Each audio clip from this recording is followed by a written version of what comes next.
So I will start by telling you how this talk came about. I do public speaking. This is my job. Most of you know me, so you already know that. And for years and years, I've been doing a talk called Speaking of Unmentionables, The Rise and Fall of Ladies' Underwear. And it's very popular. And I've never done anything on the masculine side of things. And last year, we were at the convention in Nashville. And Eric Micklick was doing a talk on equipment, like gloves and balls and bats and things like that. And someone, I believe it was Pipes, I believe it was Pops, asked what about athletic supporters? And Eric Micklick made a nasty comment to Pops and basically said he wasn't going to touch that, he wasn't going to do that topic.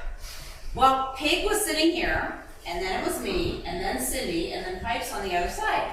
Well, Pig and I took that as an opportunity to misbehave and come up with as many inappropriate things to say out loud and written down on our program as we could think of. And so, come on in, Kansas City. Hey, did your wife get a hold of you? She texted me that your phone was off. She needs you for something.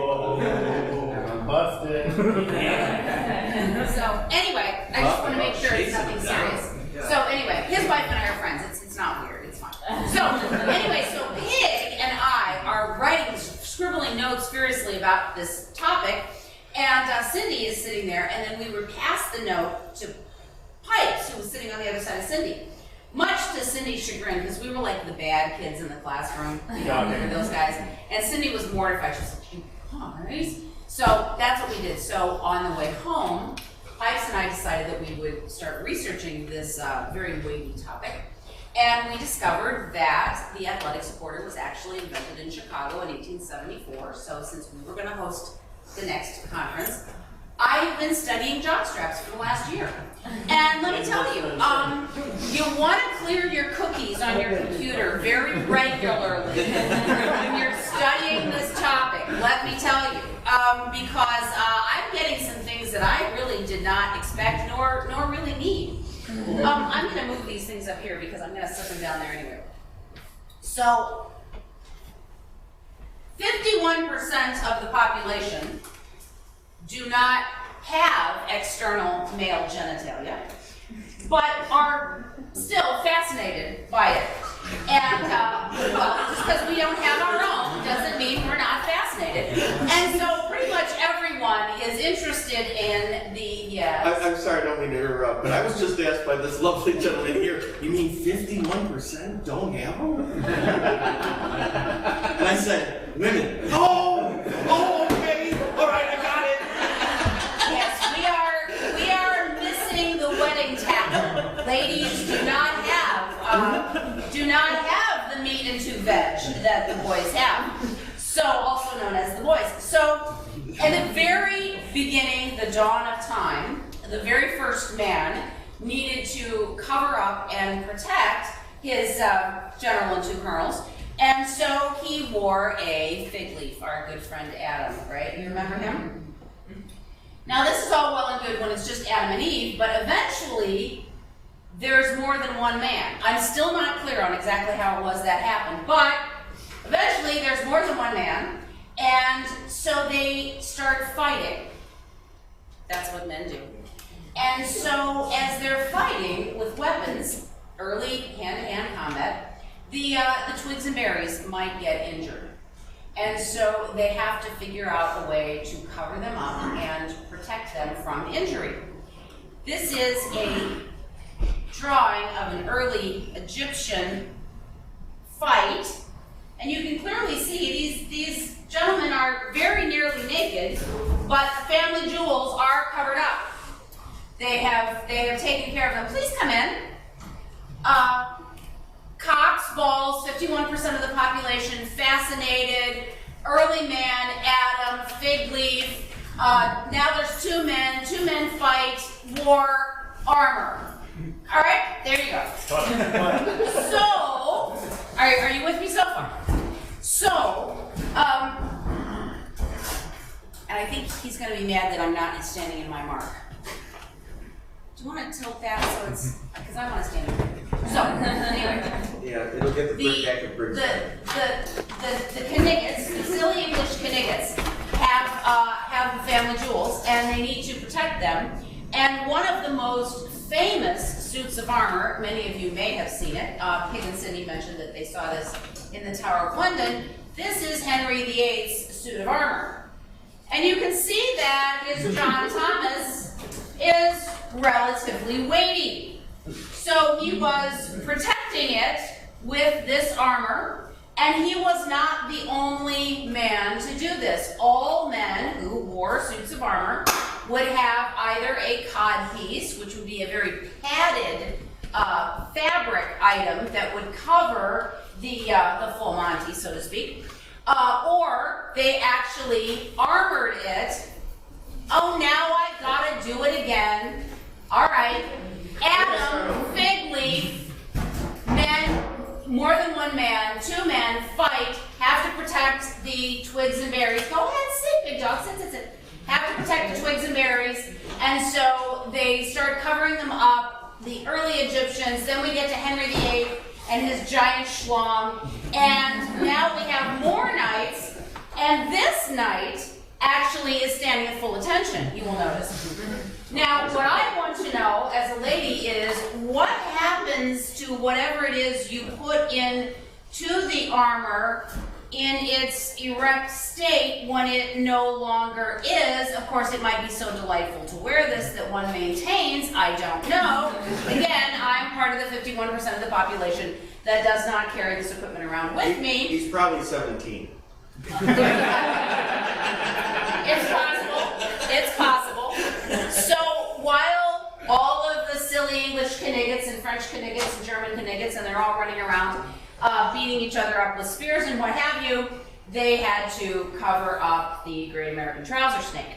So eventually, war gets less hand-to-hand and more technological, and so there's not quite as much reason to have the protective equipment over the equipment, but not to be outdone, men invent sport. Now, fencing is a really great sport to use as an example, because fencing is the wonderful transition between war and sport. It's the combo platter, which is another name for the I ought to write that one down. I got a list here. Wait, pardon me? Combo platter. There you go. So, men start playing sports, and when they play sports, they might get knocked in the balls, and it can be very injurious, and so they started wanting to figure out a way to protect the, the total package, so to speak. So, the two sports where it was most important, I'm not doing it again. The two sports where it was most important were boxing and baseball. Now, the reason that boxing is important, hello. Oh, hello. The reason that we can move all these chairs and tables because I know you're dancing and things, right? No, we're not. Oh, you're not dancing now? Dancing later? Talking now, dancing later. Okay, back to balls now. All right, so, did I shock them? And bats. So balls and bats, that's right, the bats and balls. Oh, that's a good one too. So,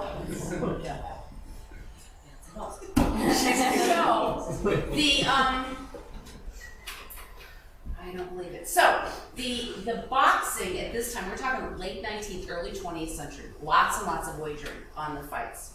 And the rule was, if a man was fouled, he was hit below the belt by the other fighter, the game was off. The match was called. That's it. All bets are off. Nobody wins. Nobody wins the wagers. Well, the syndicates that backed a lot of the fighters would have this practice of, if their fellow was losing, they would have the trainer instruct him to hit or kick the other guy in the nuts, and that would call the fight. So the sport, the Boxing Regulatory Commission, wanted to figure out a way to keep that from happening, but there really wasn't anything. They had athletic supporters, which were invented, as I said, in Chicago in 1874. They were originally invented for bicycle jockeys, Still, the bike jockey strap is still the best selling, but all they were was a suspensory. They just held everything together, but there was nothing rigid that protected anything from injury. The boxers needed that, and that is when we get our good friend, James Foulproof Taylor. Has anybody ever heard of James Foulproof Taylor? He's a very, very important person. He was the international sack race champion. This is his regulation, Spalding regulation sack race sack. And not to be confused with the other kind of sack that we're talking about. Now, this was the sack that the whole body went into. Now, I'm sure you're going to find this very hard to believe, but being a sack race champion was not a full-time job. And so Foulproof Taylor had to moonlight. And what he did to moonlight was, believe it or not, he was an opera singer. And he was in an opera at the Metropolitan Opera in New York. And he was, carrying a spear or whatever that this opera called for. And another fellow who was carrying a spear accidentally speared him and he went home that night and came up with something that was going to keep that from ever happening to him again. What he used was a tea strainer, a large metal tea strainer with holes in it for ventilation purposes, I'm assuming. And he took rubber cigars, pretend rubber cigars that were like pranks, and slit them and put them around, and I'm going to make one of these just for fun, because there aren't any pictures of it. Now, it says on my website that no one is going to model any athletic supporters at this talk, so don't write me and volunteer. I've already got, if I were going to have models, I'd have a long line. Need to get in line. And some of them have long lines. So anyway, so Foulproof Taylor invents this thing, and then he goes to a boxing gym where they train fighters, and he had this thing. He would walk up to total strangers and he would say, "Hit me there," and they would, and he wasn't hurt. And they would be, what is this? Well, the word got to go around, and the fighters started wearing them, and at this time, fighters didn't wear trunks, the Everlast trunks. They hadn't been invented yet. Boxers wore essentially a jockey strap and nothing else. So the ones that were wearing the Foulproof Taylor cuff inside, it was pretty obvious because you could see it. And so what happened was they weren't calling fights anymore. So it really did help improve the sport. Well, other athletes, being men, went to the fights. Baseball players went to the fights, saw that they were no longer having these injuries. Sometimes the guys were very, very badly injured by this. And so the baseball players, especially the catchers, said, well, we should do this too. We want to have Foulproof Taylor's cup. And so Foulproof Taylor got a patent, and he sold a lot of them to baseball players. And the next group that comes in, I'm sure you know, hockey goalies. So it started with boxers, then catchers, and then several other position players also, but always catchers, and then hockey goalies. So that's how Foulproof Taylor and his main competition, which is the Everlast company, that's how the two of them got into competition to do the cup. Now, meanwhile, on a parallel course, as all of this is happening in the sporting world, the Victorian and Edwardian people in the late 19th and early 20th century are fascinated with the full Monty.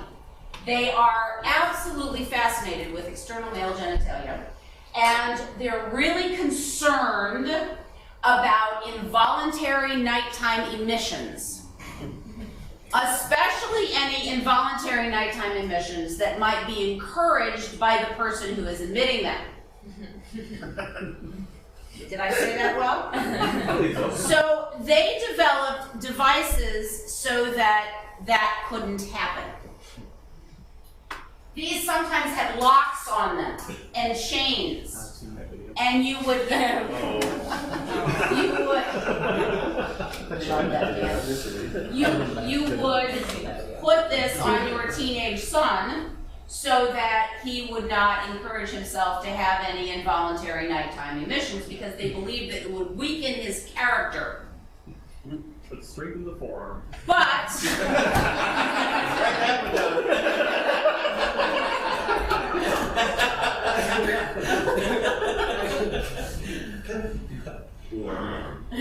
got it. So, at the same time that they were trying to, eliminate involuntary nighttime emissions, I haven't gone over my time, have I? No. Oh, I didn't think so. There were also men who weren't performing their husbandly duties, sometimes because they had been injured playing sports. And as electricity came about, the electrogalvanic suspensory belt was invented, and you would purchase this if your wedding tackle was not ringing any bells. And this ad is hysterical. This is the one and only electric belt which will cure all nervous weaknesses in all stages, however caused, and restore the wearer to robust health. This marvelous electric belt, I want you to listen very carefully, and I'm sure you've seen this video too. This marvelous electric belt gives a steady, soothing current that can be felt by the wearer through all weak parts. Remember, we give a written guarantee that this electric belt will permanently cure you or be very enjoyable. If it does not, we will promptly return it to the full amount paid. Wouldn't you hate to be the women in the factory who unpacked the returned electric suspensory belts? I do not want that job. Ew. So, if you're having trouble with it, you use this. And if you're using it too much, you use this. And if you're an athlete, you use this. This is actually in Cooperstown. This is the supporter that this sort of device was worn inside. They did not belong to the same man. This belonged to Red Murray, who played from 1906 to 1916. He played for both the Cardinals and the Giants and spent one season and only one season with the Chicago Cubs in 1915. This was his athletic supporter. It's in the museum in Cooperstown at the Hall of Fame. This belonged to a man named Artie Deed, and I was reading about him, and he's kind of like Moonlight Graham, who was a real person. This guy also played one and only one major league game on October the 4th, 1916. But after that, he became a scout and I believe he was also a journalist, and he's in the Hall of Fame for that, his participation in the sport, not for his one day to play ball. And he was a catcher, by the way. And so this is the earliest cup that I could actually show you a picture of, and much more attractive than that medieval torture device, which is actually Victorian. So, Valproof Taylor invents this thing, and they start manufacturing them, and then the Everlast company is in competition with Valproof Taylor's company. And Everlast and Bike start competing, and one of the things they do to encourage men to wear their device or their products is they print the name of their company at the very top of the waistband. And so if a fighter or a baseball player's pants happen to sag down a little bit, what will show above the waistband is the name of the company that made what they're wearing for their undergarments. It's still true today. Men's underwear has words right here. Ladies' underwear doesn't have words up here. Men's underwear does. It still does today. And I've always wondered where that came from, and that's where it comes from. It comes from Jockey and Everlast fighting for people's, business dollars. Yeah, the business for the business. The business. They're fighting for the business. So, there weren't as many professional athletes who wore the cup as today, because in 1974 it became mandatory, but up until then it was up to the fellow himself whether he wore it or not. But they mandated them for Little League players. And little boys playing baseball had to wear an athletic supporter and a cup, which is where the whole cup check thing happens. Today in Little League, everybody who plays on the team has to wear a cup, including the girls. which is ridiculous. But that is how they get away with it. And cup check is they have to knock and prove that they're wearing it. Some coaches tap the guys with their bats, but they really don't do that anymore. They might have done that when some of you guys were little boys. But my son's 13 and a half, and they don't do it anymore. But you have to knock on your cup to prove that you're wearing it. So they do cup checks because they were very, very concerned about young men losing their manhood and having their wedding tackle not work when they got to the time to get married. And so they wanted to make sure that it was protected. So all of the advertising in the 30s, 40s, and 50s for athletic supporters is aimed at parents and coaches. This is the Trump V-front, and I don't know what various people's politics are, but there are some people in the country who have believed for a long time that Donald Trump is an athletic supporter. So it's interesting to note that there was one named after him, and it was a V-front elastic, and they would market these. You know how well V-fronts stay put. Your boys aren't worrying about a slipping, sagging supporter. Keep their attention on their game and out of their pants, apparently, because this must have been a very big problem. This is another one. This is a bike, and again, it's marketed to the parents and the coaches. This, I really like this illustration because it shows not only the athletic supporter itself, but also the type of cup. And it says, equip your teams with V-front supporters used and endorsed by the New York Yankees. This is specifically marketed to Little League coaches. So you're going to tell your equipment manager that you want to lay in a supply of these for your team, and this is how they sold these. Then they have these wonderful illustrations of the old-fashioned saggy one, and now the new elastic one that was not going to sag and was going to keep all of the twigs and berries exactly where they belong. These, again, marketing to coaches. No coach is interested in just part-time protection for his athletes. Full protection in every playing moment is essential, and that means proper equipment starting with a comfortable, effective, non-chafing supporter. You definitely want that. Now, not to be outdone by the sporting world, the erotic market got involved as well. I know, you saw that. It was funny the first time, you know. But anyway, the mink-lined jockey strap, very popular item. In the 1960s, fur-lined jock straps were quite the rage. And I have what I think is a very funny story about a fur-lined jock strap. My dad, for his 40th birthday party, had a birthday party and everybody brought gag gifts. I remember this happening. And my dad was a college professor, and one of his graduate students, who probably knew him a bit better than she should have, gave him a fur-lined jockey strap that she had made. And my dad made a big deal of it, and when he opened it, oh, everybody laughed. It was so funny. Oh, yes. And my dad was a runner, is still a runner. He's run several marathons, and he jogged even before jogging was like a thing.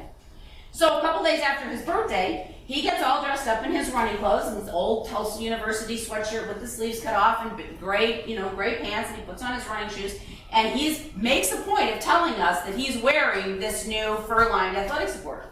So he goes running off. Now my dad usually did about 10 miles a morning. He comes right back, like immediately. And we're like, what are you doing back? And he says to my mother, my sister and I, he goes, I find this to be just a bit too stimulating. I won't be wearing it to go running today.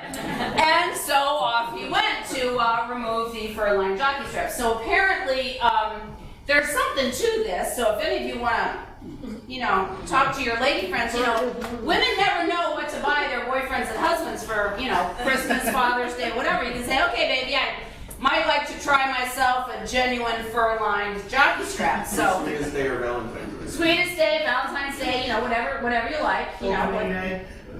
Opening Day.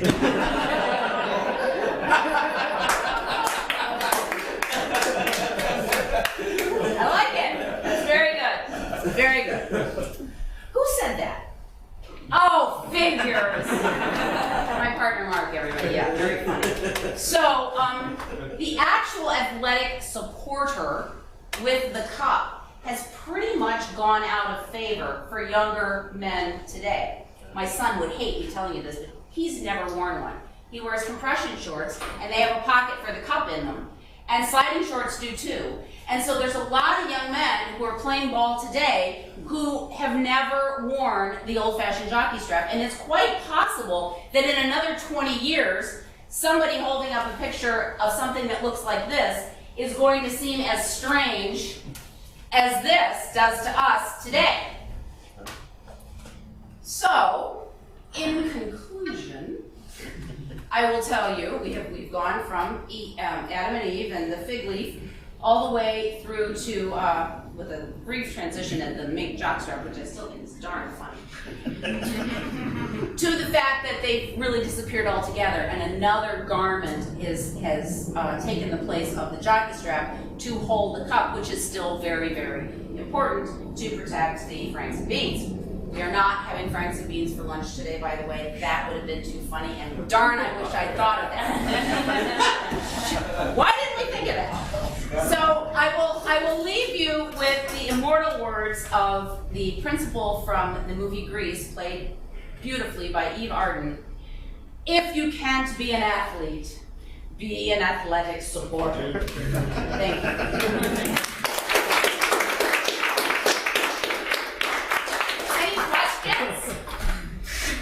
Oh, come on!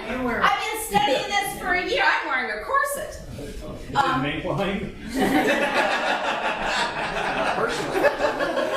I love this man. Oh my gosh. So, yes, questions. Somebody had a question. Yes? What if the girls cup? Is it like just flat? Like what? No, it's a cup. They have to wear a cup. The girls that play Little League Do you just have like stick out? Yes, it just sticks out. It's ridiculous. It is absolutely ridiculous. It covers up your possible. Or your as my mother calls it. Yeah, that's what the female anatomy, my mother referred to it as an And I thought that was the strangest word for a piece of female anatomy until I met my friend Cecile, whose mother called it your possible. Ask me why. Why? Because when Cecile's mother had her first baby, after the baby was born, the nurse came in with a sponge bath, and she said, now honey, here's the sponge bath, and here's the sponge. We want you to start at your ankles and wash up as far as possible. And then start at your shoulders and wash down as far as possible, so she thought this was called impossible. So the girls wear compression shorts or sliding shorts with the cup inside, and it sticks out, and it looks ridiculous, but it's a Little League requirement. You can look it up. If there are any Little League coaches here, they can back me up. It is true. I had a few girls on my team, and the coaches would usually try and make some excuse about how, it's just as important to protect that and that it could get injured. No. I think it's kind of hitting a little better. No, it's not. It doesn't work that way. In full contact karate, the women used to have to wear cups and breast protection and mouth guards. Oh, all right. They had like armor upstairs as well, so they didn't get crunched by a kid. All right, there you go. I did not know that. See, learn something new every day. Yes, you have a question. Why is there a connection between Franks and cups? Huh? Why is there a connection between what? Between Frankfurters and cups. We can't have the Frankfurt without the beans. Well, you can't have the Frank without the beans. Last night in the bar, I was asking. I didn't see you. When did you come in?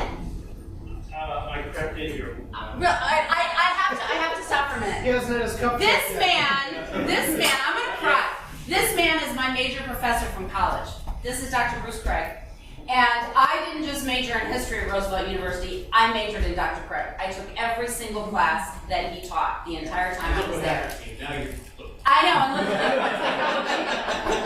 And I would like to think that my lecture style is because of him, so I hope you all go to his session, which I believe is at 11. And he's never seen me speak before. Of all the talks, I mean, all the characters I play, everything, the first time he sees, and I invite you all the time, the first time he sees me speak is this. So, yeah, when we were doing this, the synonymic euphemisms, you say that 10 times. Stop with your big words. Stop with my big words. When we were coming up with them, the men in the tavern last night kept coming up with words for cocks, but I said, no, it's gotta be the whole package. So Frank's and beans, twigs and berries, the wedding tackle, meat and 2 veg. I like that one. That was very funny. My friend's husband, who's English, came up with parsnip and Brussels sprouts, which is kind of interesting. He's English, you know, you figure, right? Yeah. Bouncing balls. I'm liking that. So I'll put them on my website. I'm gonna do a whole big list. Any other questions? Is he vegetarian, Ellen? Oh. No, but Misty is. No. Is there anybody else? Oh, come on, I've been researching this darn stuff for a year. Yes. I don't wear a top or anything. You really want everyone to know that? I'm not hitting below the belt, but it's fine.